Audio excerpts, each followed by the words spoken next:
All right, yeah. So yeah, welcome to content conflict management 101. Um, Tonight you'll learn from the pros about conflict management, and I will start with a story how good conflict management is done. 2 years ago, I was in a mega image near my home, and I had like three products, and I was at the self checkout thingy, and I scanned one of them, beep, second one, beep, third one, beep, all good. And now I'm thinking whether to get a plastic bag or not.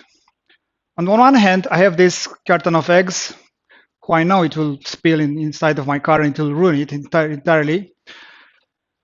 On the other hand, I don't like plastic. I don't like buying plastic. I have too many plastic bags at home. And you know what? I'm trying to save the earth by not buying plastic anymore. I'm doing my part. I'm reducing my carbon fingerprint. Like use single-use plastic is at records high. And all of a sudden, I hear this voice right behind me. Um, Sir, I can help. You should press that button right there, to the right. And I look, and I see that he's a security guard. I see that he's very, very, very near me. He's definitely in my comfort zone. And I also see that he thinks I'm a moron. It's clear that he thinks I'm a moron because he thinks I'm unable to pay on my own. But I have paid on my own many times before. Many times. So I'm not a moron. He's the moron. So I tell him, leave me alone. I'll handle it myself. And then quickly I decide, no bag. I just pay. And I storm out of the store. I go to the car, throw the eggs in the trunk, and then start driving. And then I think about the security guard, and he was like 60 years old, maybe even in his 70s, definitely retired. Some glasses, kind-looking face, kind voice. So it's like a thought comes from the back of my head. What if he didn't consider me an imbecile that cannot touch a screen? What if instead he really wanted to help me because he sees many people struggling with that screen on a daily basis? What if, the user interface maybe is not that intuitive and so on? That's impossible. Duh, of course not. He's a moron, remember? So, what do we learn from this story?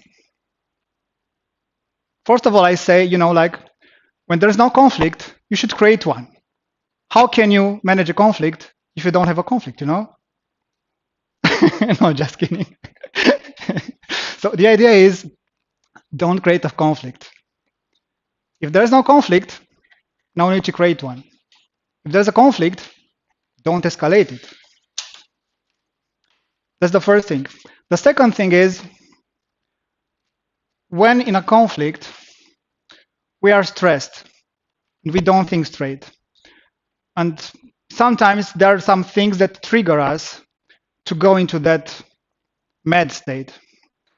For me, it's when people assume they know me. And they call this a trigger because it happens very fast. In 0.1 seconds, I go from zero to absolute jerk. So it's very important to know these triggers so that we recognize them when they happen. Third thing is to try to calm ourselves and get out of this mad state and just pause for a second. And how do we calm ourselves? Well, the easiest way is to take a deep breath, and taking that deep breath like this in the belly, it's a trick. It tricks the mind into relaxing. So we do a physical thing and the mental thing happens. It's very effective. And after we take this deep breath and we relax a bit, then we can assess the situation. We can assess all parties and see what do they want, how do they feel, and what's their target, and why did they start the conflict in the first place.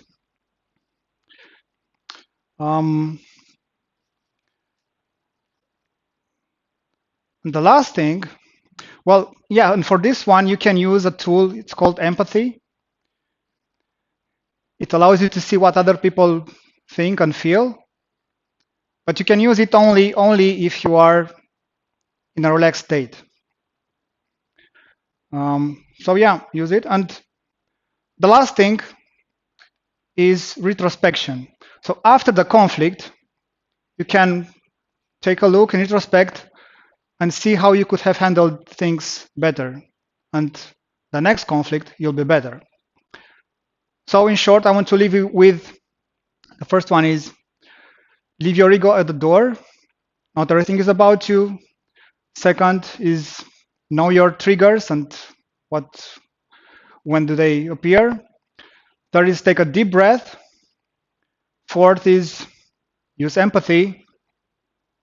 Fifth, and the last one is use retrospect to become better. And that's conflict management 101. Thank you.